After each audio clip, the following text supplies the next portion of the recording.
Frankenstein, Chapter 1. I am by birth a Genovese, and my family is one of the most distinguished of that republic. My ancestors had been for many years councillors and syndics, and my father had filled several public situations with honor and reputation. He was respected by all who knew him, for his integrity and his indefatigable attention to public business. He passed his younger days perpetually occupied by the affairs of his country.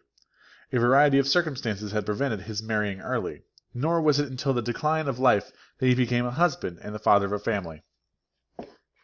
As the circumstances of his marriage illustrate his character, I cannot refrain from relating them. One of his most intimate friends was a merchant who, from a flourishing state, fell, through numerous mischances, into poverty. This man, whose name was Beaufort, was of a proud and unbending disposition, and could not bear to live in poverty and oblivion in the same country where he had formerly been distinguished for his rank and magnificence. Having paid his debts, therefore, in the most honourable manner, he retreated with his daughter to the town of Lucerne, where he lived unknown and in wretchedness. My father loved Beaufort with his truest friendship, and was deeply grieved by his retreat in these unfortunate circumstances. He bitterly deplored the false pride which led his friend to a conduct so little worthy of the affection that united them.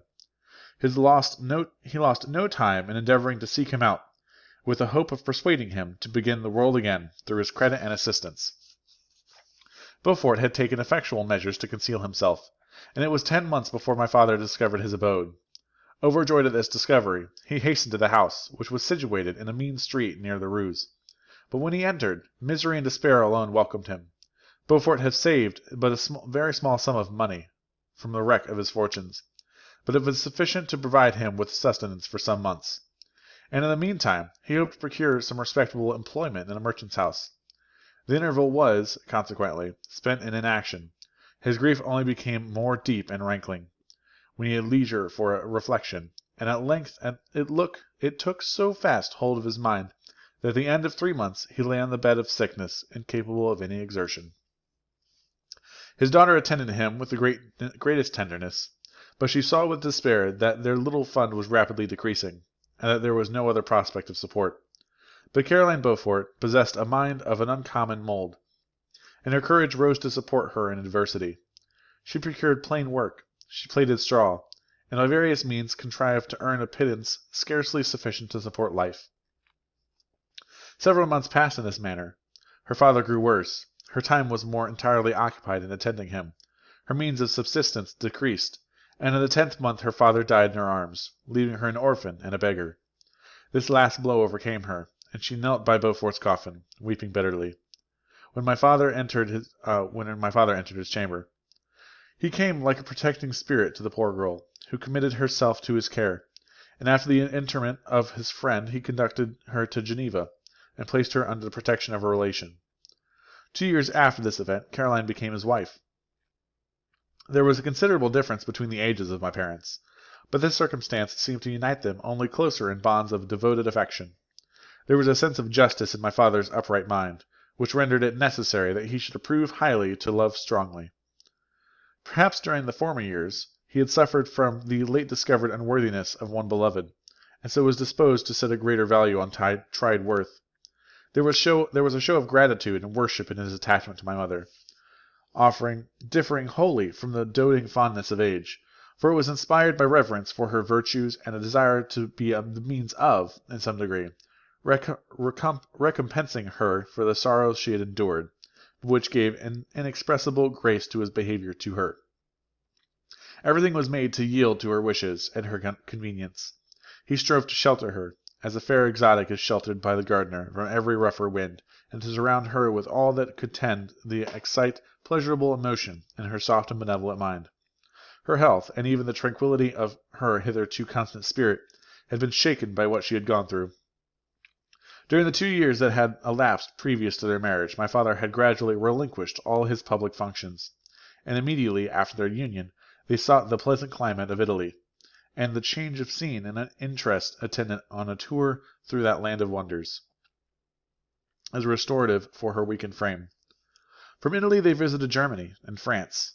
I, their eldest child, was born at Naples, and as an infant accompanied them in their rambles. I remained for several years their only child. Much as they were attached to each other, they seemed to draw inexhaustible stores of affection from a very mine of love to bestow them upon me. My mother's tender caresses and my father's smile of benevolent pleasure while regarding me are my first recollections. I was their plaything and their idol, and something better, their child, the innocent and helpless creature bestowed on them by heaven, whom to bring up to good, and whose future lot it was in their hands to direct to happiness or misery, according as they fulfilled their duties toward me. With this deep consciousness of what they owed towards the being to which they had given life, added to the active spirit of tenderness that animated both, it may be imagined that while during every hour of my infant life I received a lesson of patience, of charity, and of self-control, I was so guided by a silken cord that all seemed but one train of enjoyment to me. For a long time I was their only care. My mother had much desired to have a daughter, but I continued their single offspring. When I was about 5 years old, while making an excursion beyond the frontiers of Italy, they passed a week on the shores of the Lake of Como. Their benevolent disposition often made them enter the cottages of the poor. This, to my mother, was more than a duty. It was a necessity, a passion. Remembering what she had suffered, and how she had been relieved, for her to act in her turn the guardian angel to the afflicted. During one of the walks, a poor cot in the foldings of a veil attracted their notice as being singularly disconsolate, while the number of half-clothed children gathered about it spoke of penury in its worst shape. One day, when my father had gone by himself to Milan, my mother, accompanied by me, visited this abode. She found a peasant and his wife, hard working, bent down by care and labor, distributing a scanty meal to 5 hungry babes. Among these, there was one which attracted my mother far above the rest. She appeared of a different stock. The 4 others were dark-eyed, hardy little vagrants. This child was thin and very fair. Her hair was the brightest living gold, and despite the poverty of her clothing, seemed to set a crown of distinction on her head. Her brow was clear and ample, her blue eyes cloudless, and her lips and the moulding of her face so expressive of sensibility and sweetness that none could behold her without looking on her as of a distinct species, a being heaven-sent, and bearing a celestial stamp in all her features. The peasant woman, perceiving that my mother fixed eyes of wonder and admiration on this lovely girl, eagerly communicated her history. She was not her child, but the daughter of a Milanese noblewoman. Her mother was a German, and had died on giving her birth. The infant had been placed with these good people to nurse. They were better off then. They had not been long married, and their eldest child was but just born. The father of their charge was one of those Italians nursed in the memory of the antique glory of Italy, one among the Schiavi Ognofermenti, who exerted himself to obtain the liberty of his country. He became the victim of a weakness. Whether he had died or still lingered in the dungeons of Austria was not known. His property was confiscated. His child became an orphan and a beggar. She continued with her foster parents, and bloomed in their rude abode. Fairer than a garden rose among dark-leaved brambles. When my father returned from Milan, he found playing with me in the hall of our villa a child fairer than pictured cherub, a creature who seemed to shed radiance from her looks, and whose form and motions were lighter than the chamois of the hills. The apparition was soon explained. With his permission, my mother prevailed on her rustic guardians to yield their charge to her. They were fond of the sweet orphan. Her presence had seemed a blessing to them, but it would be unfair to her to keep her in poverty and want, when Providence afforded her such powerful protection. They consulted their village priest, and the result was that Elizabeth Lavenza became the inmate of my parents' house, my more than sister, the beautiful and adored companion of all my occupations and my pleasures. Everyone loved Elizabeth. The passionate and almost reverential attachment with which all regarded her became, while I shared it, my pride and my delight. On the evening previous to her being brought to my house, my mother had said playfully, "I have a pretty present from my Victor. Tomorrow he shall have it." And when, on the morrow, she presented Elizabeth to me as her promised gift, I, with childish seriousness, interpreted her words literally, and looked upon Elizabeth as mine to protect, love, and cherish. All praises bestowed on her I received as made to a possession of my own. We called each other familiarly by the name of cousin. No word, no expression could body forth the kind of relation in which she stood to me. My more than sister, since till death she was to be only mine. Chapter 2. We were brought up together. There was not quite a year difference in our ages. I need not say that we were strangers to any species of disunion or dispute. Harmony was the soul of our companionship, and the diversity and contrast that subsisted in our characters drew us nearer together. Elizabeth was of a calmer and more concentrated disposition, but, with all my ardor, I was capable of a more intense application, and was more deeply smitten with a thirst for knowledge. She busied herself with following the aerial creations of the poets, and in the majestic and wondrous scenes which surrounded our Swiss home, the sublime shapes of the mountains, the changes of the seasons, tempest and calm, the silence of winter, and the life and turbulence of our Alpine summers. She found ample scope for admiration and delight. While my companion contemplated with a serious and a satisfied spirit the magnificent appearances of things, I delighted in investigating their causes. The world was to me a secret which I desired to divine. Curiosity, earnest research to learn the hidden laws of nature, gladness akin to rapture, as they were unfolded to me, are among the earliest sensations I can remember. On the birth of a second son, my junior by 7 years, my parents gave up entirely their wandering life, and fixed themselves in their native country. We possessed a house in Geneva, and a campagne on Bellerive, the eastern shore of a lake, at the distance of rather more than a league from the city. We resided principally in the latter, and the lives of my parents were passed in considerable seclusion. It was my temper to avoid a crowd, and to attach myself fervently to a few. I was indifferent, therefore, to my schoolfellows in general, but I united myself in the bonds of the closest friendship to one among them. Henry Clerval was the son of a merchant of Geneva. He was a boy of singular talent and fancy. He loved enterprise, hardship, and even danger for its own sake. He was deeply read in books of chivalry and romance. He composed heroic songs, and began to write many a tale of enchantment and knightly adventure. He tried to make us act plays and to enter into masquerades, in which the characters were drawn from the heroes of Roncesvalles, of the Round Table of King Arthur, and the chivalrous train who shed their blood to redeem the Holy Sepulchre from the hands of the infidels.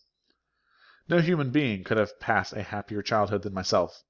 My parents were possessed by the very spirit of kindness and indulgence. We felt that they were not the tyrants to rule our lot according to their caprice, but the agents and creators of all the many delights which we enjoyed.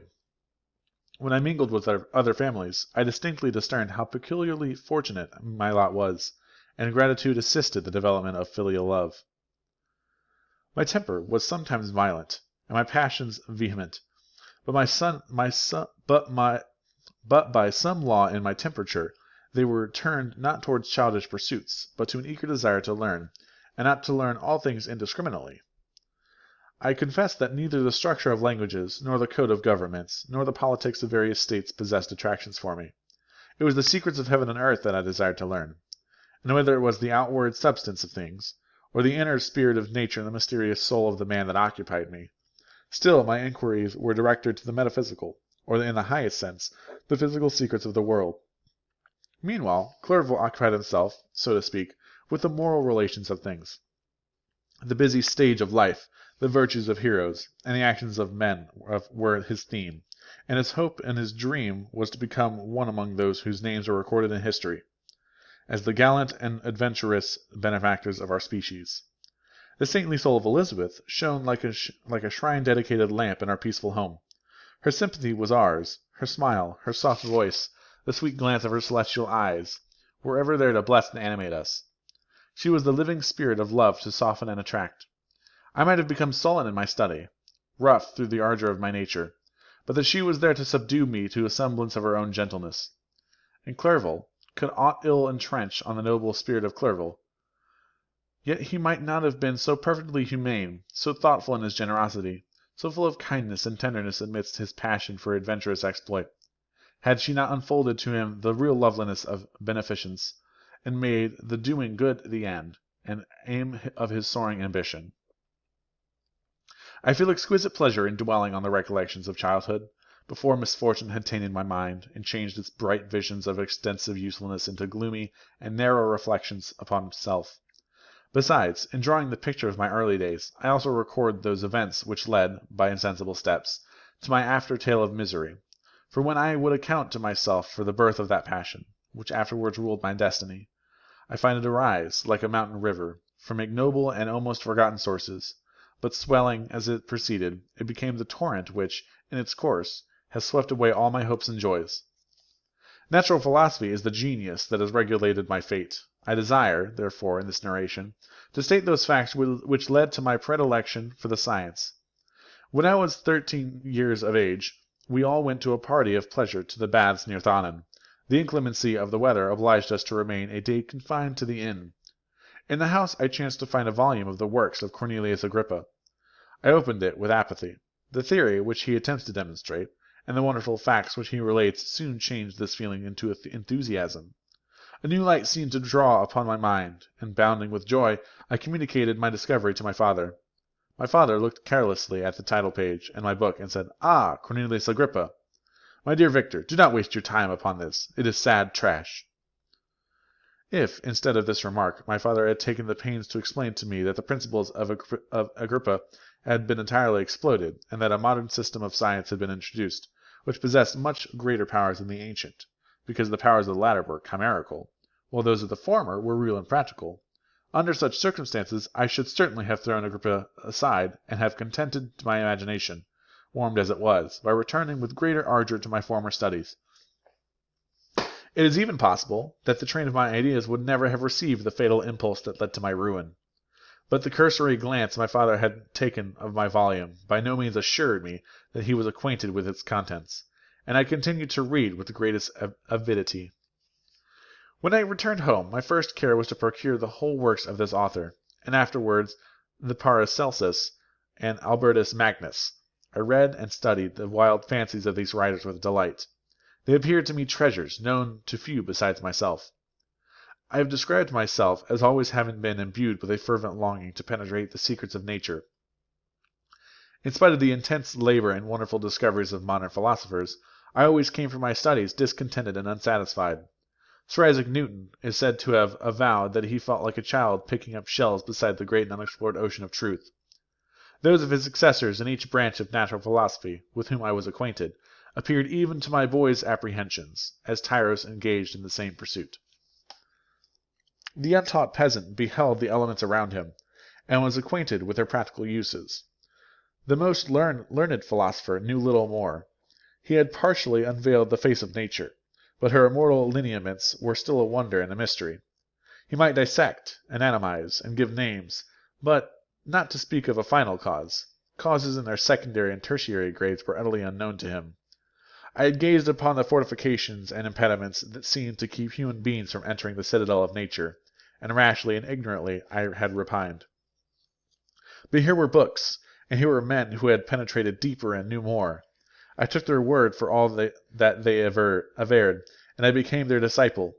It may appear strange that such should arise in the 18th century, but while I followed the routine of education in the schools of Geneva, I was, to a great degree, self-taught with regard to my favorite studies. My father was not scientific, and I was left to struggle with a child's blindness, added to a student's thirst for knowledge. Under the guidance of my preceptors, I entered with the greatest diligence into the search and the philosopher's stone, and the elixir of life. But the latter soon obtained my undivided attention. Wealth was an inferior object, but what glory would attend the discovery if I could banish disease from the human frame and render man invulnerable to any but a violent death? Nor were those my only visions. The raising of ghosts or devils was a promise liberally accorded by my favorite authors, the fulfillment of which I most eagerly sought. And if my incantations were always unsuccessful, I attributed the failure rather to my own inexperience and mistake than to a want of skill or fidelity in my instructors. And thus, for a time, I was occupied by exploded systems, mingling, like an unadept, a thousand contradictory theories, and floundering desperately in a very slough of multifarious knowledge, guided by an ardent imagination and childish reasoning, till an accident again changed the current of my ideas. When I was about 15 years old, we had retired to our house near Bellerive, when we witnessed the most violent and terrible thunderstorm. It advanced from behind the mountains of Jura, and the thunder burst at once with frightful loudness from various quarters of the heavens.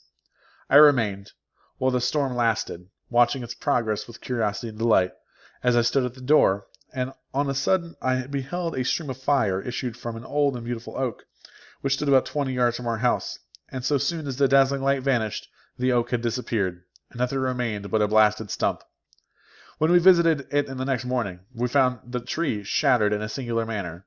It was not splintered by the shock, but entirely reduced to thin ribbons of wood. I never beheld anything so utterly destroyed. Before this I was not unacquainted with the more obvious laws of electricity.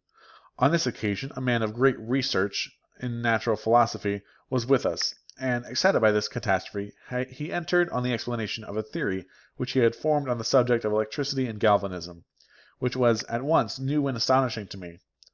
All that he said threw greatly into the shade Cornelius Agrippa, Albertus Magnus, and Paracelsus, the lords of my imagination. But by some fatality the overthrow of these men disinclined me to pursue my accustomed studies. It seemed to me as if nothing would or could ever be known.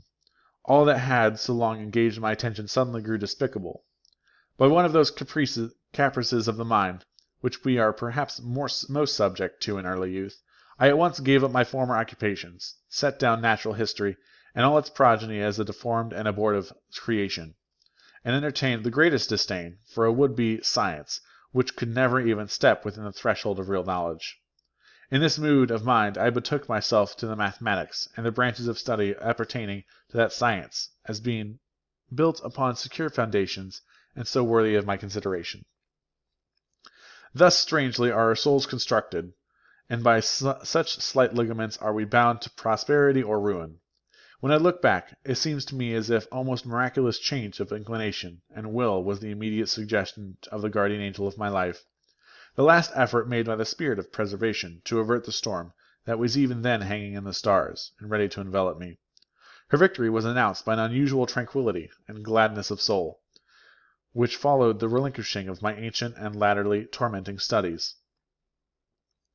It was thus that I was to be taught the associate evil with their prosecution, happiness with their disregard. It was a strong effort of the spirit of good, but it was ineffectual. Destiny was too potent, and her immutable laws had decreed my utter and terrible destruction. Chapter 3. When I had attained the age of 17, my parents resolved that I should become a student at the University of Ingolstadt. I had hitherto attended the school of Geneva, but my father thought it necessary for the completion of my education that I should be made acquainted with other customs than those of my native country. My departure was therefore fixed at an early date, but before the day resolved upon could arrive, the first misfortune of my life occurred, an omen, as it were, of my future misery. Elizabeth had caught the scarlet fever. Her illness was severe, and she was in the greatest danger. During her illness, many arguments had been urged to persuade my mother to refrain from attending upon her. She had, at first, yielded to our entreaties, but when she heard that the life of her favorite was menaced, she could no longer control her anxiety. She attended her sick bed. Her watchful attentions triumphed over the malignity of the distemper. Elizabeth was saved, but the consequences of this imprudence were fatal to her preserver. On the third day my mother sickened. Her fever was accompanied by the most alarming symptoms, and the looks of her medical attendants prognosticated the worst event. On her deathbed, the fortitude and benignity of this best of women did not desert her. She joined the hands of Elizabeth and myself. "My children," she said, "my firmest hopes of future happiness were placed on the prospect of your union. This expectation will now be the consolidation of your father. Elizabeth, my love, you must supply my place to be my younger children. Alas, I regret that I am taken from you, and, happy and beloved as I had been, is it not hard to quit you all? But these thoughts are not befitting me. I will endeavor to resign myself cheerfully to death, and will indulge a hope of meeting you in another world." She died calmly, and her countenance expressed affection even in death. I need not describe the feelings of those whose dearest ties are rent by the most irreparable evil, the void that presents itself to the soul, and the despair that is exhibited on the countenance. It is so long before the mind can persuade itself that she, whom we saw every day, and whose very existence appeared a part of our own, can have departed forever, that the brightness of a beloved eye can have been extinguished, and the sound of a voice so familiar and dear to the ear can be hushed, never more to be heard. These are the reflections of the first days, but when the lapse of time proves the reality of the evil, then the actual bitterness of grief commences. Yet from whom has not that rude hand rent away some dear connection? And why should I describe a sorrow which all have felt and must feel? The time at length arrives when grief is rather an indulgence than a necessity, and the smile that plays upon the lips, although it may be deemed a sacrilege, is not banished. My mother was dead, but we had still duties which we ought to perform. We must continue our course with the rest, and learn to think ourselves fortunate whilst one remains whom the spoiler has not seized. My departure for Ingolstadt, which had been deferred by these events, was now again determined upon. I obtained from my father a respite of some weeks. It appeared to me sacrilege so soon to leave the repose, akin to death, of the house of mourning and to rush into the thick of life. I was new to sorrow, but it did not the less alarm me. I was unwilling to quit the sight of those that remained to me, and above all, I desired to see my sweet Elizabeth in some degree consoled. She indeed veiled her grief, and strove to act the comforter to us all. She looked steadily on life, and assumed its duties with courage and zeal. She devoted herself to those whom she had been taught to call her uncle and cousins. Never was she so enchanting as at this time, when she recalled the sunshine of her smiles and spent them upon us. She forgot even her own regret in her endeavours to make us forget. The day of my departure at length arrived. Clerval spent the last evening with us. He had endeavoured to persuade his father to permit him to accompany me and become my fellow student, but in vain. His father was a narrow-minded traitor, and saw idleness and ruin in the aspirations and ambition of his son. Henry deeply felt the misfortune of being debarred from a liberal education. He said little, but when he spoke, I read in his kindling eye and in the animated glance a restrained but firm resolve, not to be chained to miserable details of commerce. We sat late. We could not tear ourselves away from each other, nor persuade ourselves to say the word farewell. It was said, and we retired under the pretence of seeking repose, each fancying that the other was deceived. But when the morning's dawn I had descended to the carriage which was to convey me away. They were all there. My father again to bless me, Clerval to press my hand once more, my Elizabeth to renew her entreaties that I would write often, and to bestow the last feminine attentions on her playmate and friend. I threw myself into the chaise that was to convey me away, and indulged in the most melancholy reflections. I, who had ever been surrounded by amiable companions, continually engaged in endeavouring to bestow mutual pleasure, I was now alone. In the university, whither I was going, I must form my own friends and be my own protector. My life had hitherto been remarkably secluded and domestic, and this had given me invincible repugnance to new countenances. I loved my brothers, Elizabeth and Clerval. These were old familiar faces, but I believed myself totally unfitted for the company of strangers. Such were my reflections as I commenced my journey, but as I proceeded, my spirits and hopes rose. I ardently desired the acquisition of knowledge. I had often, when at home, thought it hard to remain during my youth cooped up in one place, and had longed to enter the world, and take my station among the other human beings. Now my desires were complied with, and it would, indeed, have been folly to repent. I had sufficient leisure for these and many other reflections during my journey to Ingolstadt, which was long and fatiguing. At length the high white steeple of the town met my eyes. I alighted, and was conducted to my solitary apartment, to spend the evening as I pleased. The next morning I delivered my letters of introduction, and paid a visit to some of the principal professors. Chance, or rather the evil influence, the angel of destruction, which assured omnipotent sway over me from the moment I turned my reluctant steps from my father's door, led me first to M. Krempe, professor of natural philosophy. He was an uncouth man, but deeply imbued in the secrets of his science. He asked me several questions concerning my progress in the different branches of science appertaining to natural philosophy. I replied carelessly, and, partly in contempt, mentioned the names of my alchemists as the principal authors I had studied. The professor stared. "Have you," he said, "really spent your time in studying such nonsense?" I replied in the affirmative. "Every minute," continued M. Krempe with warmth, "every instant that you have wasted on those books is utterly and entirely lost. You have burdened your memory with exploded systems and useless names. Good God! In what desert land have you lived, where no one was kind enough to inform you that these fancies, which you have so greedily imbibed, are 1,000 years old, and as musty as they are ancient? I little expected, in this enlightened and scientific age, to find a disciple of Albertus Magnus and Paracelsus. My dear sir, you must begin your studies entirely anew." So saying, he stepped aside, and wrote down a list of several books treating on natural philosophy, which he desired me to procure, and dismissed me after mentioning that in the beginning of the following week he intended to commence a course of lectures upon natural philosophy and its general relations, and that M. Waldman, a fellow professor, would lecture upon chemistry in alternate days that he omitted. I returned home, not disappointed, for I have said that I had long considered those authors useless whom the professor reprobated, but I returned not at all the more inclined to recur to these studies in any shape. M. Krempe was a little squat man, with a gruff voice and a repulsive countenance. The teacher, therefore, did not prepossess me in favor of his pursuits. In rather a too philosophical and connected a strain, perhaps I had given an account of the conclusions I had come to concerning them in my early years. As a child, I had not been content with the results promised by the modern professors of natural science. With a confusion of ideas only to be accounted for by my extreme youth and my want of a guide in such matters, I had retrod the steps of knowledge along the paths of time, and exchanged the discoveries of recent inquirers for the dreams of forgotten alchemists. Besides, I had a contempt for the uses of modern natural philosophy. It was very different when the masters of the science sought immortality and power. Such views, although futile, were grand. But now the scene had changed.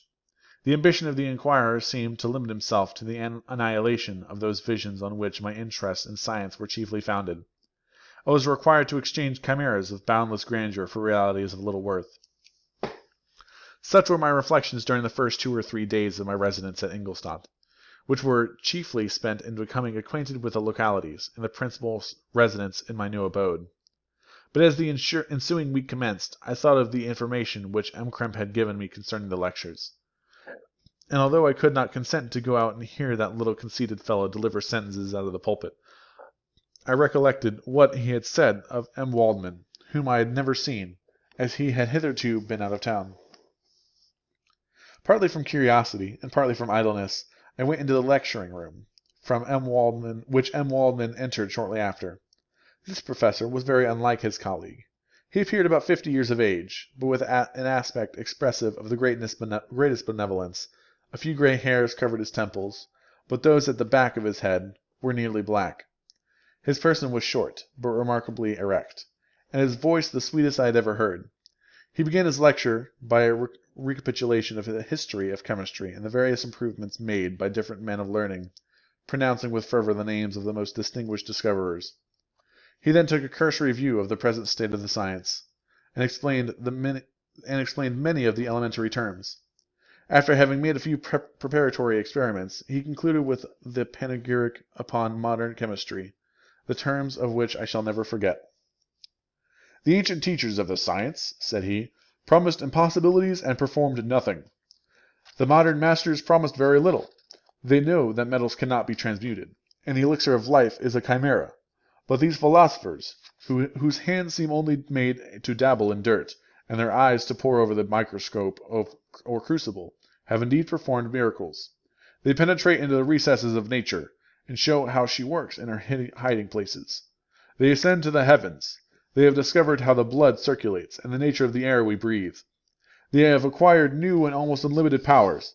They can command the thunders of heaven, mimic the earthquake, and even mock the invisible world with its own shadows." Such were the professor's words. Rather, let me say such the words of the fate, announced to destroy me. As he went on, I felt as if my soul were grappling with a palpable enemy. One by one, the various keys were touched which formed the mechanism of my being. Chord after chord was sounded, and soon my mind was filled with one thought, one conception, one purpose. "So much has been done," exclaimed the soul of Frankenstein. "More, far more, will I achieve. Treading in the steps already marked, I will pioneer a new way, explore unknown powers, and unfold to the world the deepest mysteries of creation." I closed not my eyes that night. My internal being was in a state of insurrection and turmoil. I felt that order would thence arise, but I had no power to produce it. By degrees, after the morning's dawn, sleep came. I awoke, and my yesternight's thoughts were as a dream. There only remained a resolution to return to my ancient studies, and to devote myself to a science for which I believed myself to possess a natural talent. On the same day, I paid M. Waldman a visit. His manners in private were even more mild and attractive than in public, for there was a certain dignity in his mind during his lecture, which in his own house was replaced by the greatest affability and kindness. I gave him pretty nearly the same account of my former pursuits as I had given my fellow professor. He heard with attention the little narration concerning my studies, and smiled at the names of Cornelius Agrippa and Paracelsus, but without the contempt that M. Krempe had exhibited. He said that these were men whose indefatigable zeal modern philosophers were indebted for most of the foundations of their knowledge. They had left to us, as an easier task, to give new names, and arrange in connection classifications, the facts which they, in a great degree, had been the instruments of bringing to light. The labours of men of genius, however erroneously directed, scarcely ever fail in ultimately turning to the solid advantage of mankind. I listened to his statement, which was delivered without any presumption or affectation, and then added that his lecture had removed any prejudices against modern chemists. I expressed myself in measured terms, with the modesty and deference due from a youth to his instructor, without letting escape, inexperience in life would have made me ashamed, any of the enthusiasm which stimulated my intended labours. I requested his advice concerning the books I ought to procure. "I am happy," said M. Waldman, "to have gained a disciple, and if your application equals your ability, I have no doubt of your success. Chemistry is that branch of natural philosophy in which the greatest improvements have been and may be made. It is on that account that I have made it my peculiar study, but at the same time I have not neglected the other branches of science. A man would make but a very sorry chemist if he attended to that department of human knowledge alone. If your wish is to become really a man of science, and not merely a petty experimentalist, I should advise you to apply to every branch of natural philosophy, including mathematics." He then took me into his laboratory, and explained to me the uses of his various machines, instructing me as to what I ought to procure, and promising me the use of his own when I should have advanced far enough into the science not to derange their mechanism. He also gave me the list of books which I had requested, and I took my leave. Thus ended a day memorable for me. It decided my future destiny.